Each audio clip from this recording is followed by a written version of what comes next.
আবারও বাংলায় প্রতিবাদী যুবকের ওপর হামলার অভিযোগ। রাজনৈতিক উত্তেজনা হুগলির শ্রীরামপুরে। আবারও বাংলায় এক প্রতিবাদী যুবকের ওপর হামলার অভিযোগ সামনে এলো। অভিযোগ, বিজেপি সমর্থক হওয়ার পাশাপাশি অসামাজিক কার্যকলাপের প্রতিবাদ করায় তৃণমূল আশ্রিত দুষ্কৃতীদের হামলার শিকার হয়েছেন এক যুবক। ঘটনাটি ঘটেছে হুগলির শ্রীরামপুর এলাকায়। আহত যুবকের নাম রায়ন দাস।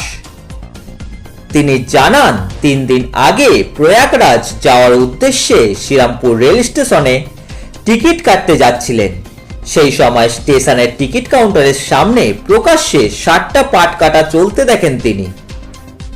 বিষয়টি দেখে প্রতিবাদ জানাতেই কয়েকজন দুষ্কৃতী তার উপর চড়াও হয় বলে অভিযোগ।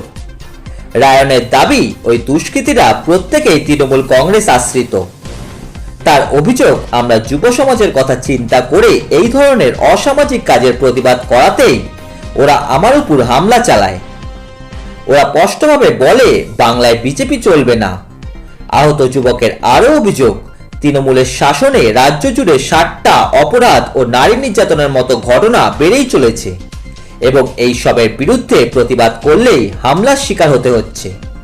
তিনি জানান, ঘটনার সময় স্কুলের পোশাক পরা কয়েকজনকেও ওই 60টার প্যাডে টাকা দিতে যেতে দেখেছিলেন। সেই বিষয়েই আপত্তি জানানোর পর প্রায় 20 থেকে 30 জন দুষ্কৃতী তার উপর হামলা চালায় বলে অভিযোগ। ঘটনার পর রায়ন দাস বিষয়টি সম্পূর্ণভাবে পুলিশের কাছে লিখিত অভিযোগের আকারে জানিয়েছেন।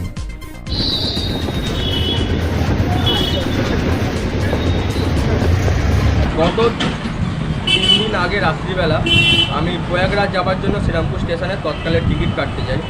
তো কাটতে গিয়ে আমরা দেখি যে স্টুডেন্টরা, বাচ্চা ছেলেরা সন্ধ্যেবেলা 8টা সাড়ে 8টা নাগাদ, একজন স্কুলের ইউনিফর্মেও ছিল, 8টা সাড়ে 8টা নাগাদ 60টার প্যাডের টাকা লেখা হচ্ছে কোথায়, টিকিট কাউন্টারের সামনে।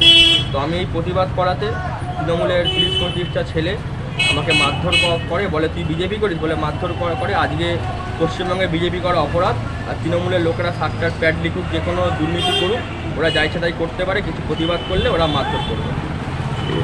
তাতে কি আপনি বিজেপি করে মার্ডার না প্রতিবাদ করেছিল?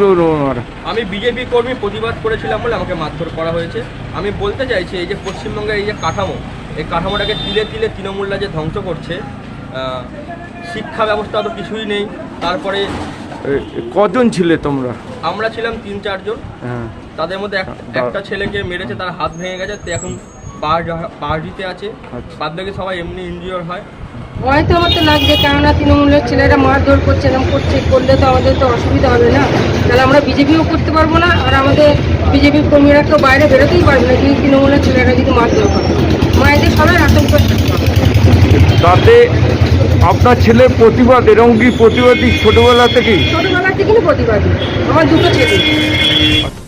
অন্যদিকে এই অভিযোগ প্রসঙ্গে তৃণমূল কংগ্রেসের শ্রীরামপুর টাউন প্রেসিডেন্ট সন্তোষ কুমার সিং জানান, যদি এমন কোনো ঘটনা ঘটে থাকে তাহলে ওই যুবককে প্রশাসনের দ্বারস্থ হওয়া উচিত।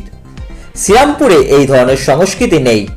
তিনি আরও দাবি করেন, শ্রীরামপুরে বিজেপির একাধিক গোষ্ঠী রয়েছে, সম্ভবত তাদের নিজেদের গোষ্ঠীদ্বন্দ্বের জেরেই এই ঘটনা ঘটেছে। এর সঙ্গে তৃণমূল কংগ্রেস কোনোভাবেই জড়িত নয়। শ্রীরামপুরে প্রথমত এই কালচার নেই।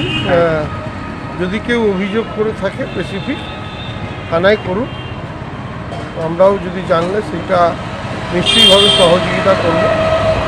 কাউকে কারো ক্ষমতা নেই যে তৃণমূল হোক কি বিজেপি হোক কি সিপিএম হোক, কাউকে কেউ মারধর করবে, এর আমরা সবসময় প্রতিবাদ করেছি।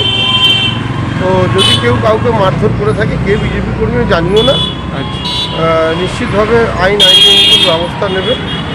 আমরাও জানতে পারলে নিশ্চয়ই সহযোগিতা করব।